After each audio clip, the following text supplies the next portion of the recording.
Continuando a leitura agora dessa primeira tese, vamos lá para o texto do Marx, né? Por isso, o lado ativo, abstrato, em oposição ao materialismo, foi desenvolvido pelo idealismo. Então, nesse momento a gente já percebe que esse object, né, que esse objeto, ele é desenvolvido pelo idealismo, né? Então, ele tem uma historicidade, ele ganha uma dinâmica dialética, né? Em detrimento dessa... e essa dinâmica dialética não aparece no materialismo feuerbachiano, né? O qual conhece a atividade verdadeira sensível como tal, ou seja, o idealismo ele vai entender essa dinâmica dialética do sujeito com o objeto, mas vai acreditar, né, depois essa crítica é uma crítica que o Marx faz ao idealismo, que a ideia é que gera a matéria, né? Então, portanto, por isso que é uma filosofia idealista, né? Porque ela parte da ideia para explicar a realidade. E aí vamos continuar aqui o texto. Feuerbach quer os objetos sensíveis, diferentes dos objetos no pensamento. Ou seja, para Feuerbach, o objeto que está na realidade não coincide com o objeto que está no pensamento, né? Então essa é a crítica que o Marx faz, mais uma vez, à filosofia de Feuerbach, né? E aí ele utiliza uma palavra nova aqui, se a gente for olhar o texto em alemão, Gedankenobjekte, né? Numa tradução literal, Gedankenobjekt seria objetos do pensamento. Mas a gente decidiu traduzir por objetos no pensamento. Por quê? Por que objetos no pensamento? Porque é a forma com que o objeto aparece no pensamento, né? Então, fugindo um pouco aqui, tomando, digamos, uma licença poética, mas que facilita o entendimento do leitor, né, sobre o que está sendo falado, sobre que objeto está sendo falado. Porque, como a gente falou, né, como a gente viu da outra vez, a palavra objeto ela pode ser traduzida ela tem em alemão diferentes formas, né, e que em português acaba adquirindo a única forma de objeto, né? Mas ele toma a própria atividade humana como... mas ele não toma, né? Desculpa, mas ele não toma a própria atividade humana como objetiva, ou seja, a própria atividade humana não cria a realidade. É como se a realidade existisse por si só e o observador, né, o sujeito, ele age apenas como um mero observador dessa realidade. Vamos para a próxima. E o que vai falar na próxima? Eu acho maneiro falar agora. Continuar a... Como mero observador da realidade. Isso, então, como mero observador. Aí a gente vai ver na próxima, não sei o que. Eu pensei...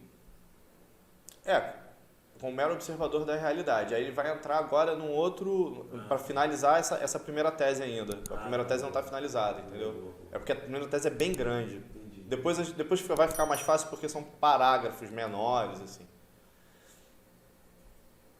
Esse, né? Tá.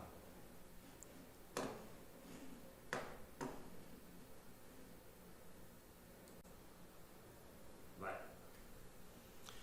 Então, esse sujeito que apenas observa a realidade, ele agora vai ser um pouco mais esmiuçado pelo Marx. Marx vai apontar, inclusive, obras do Feuerbach, né? Então vai aprofundar um pouco mais a sua crítica ao materialismo feuerbachiano.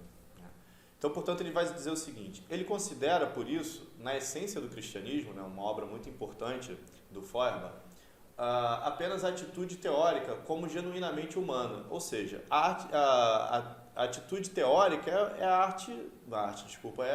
a contemplação, é a criação de conceitos para tentar entender uma realidade como dada, né, e não como ativa prática, né?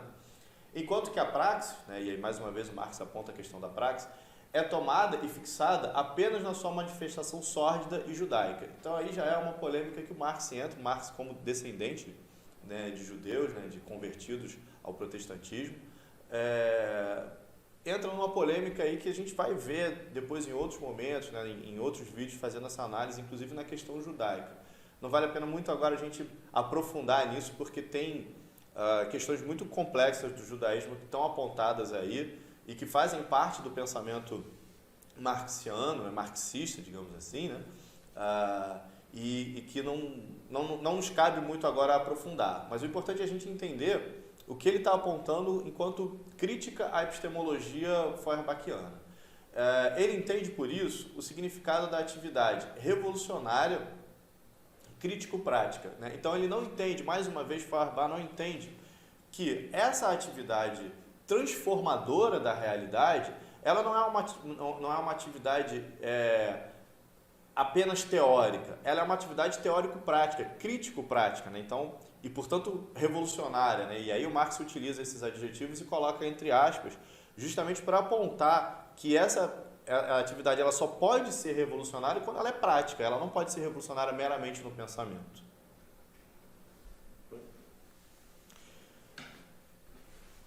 E aí, como é que tu tá? Eu acho Fecho que final.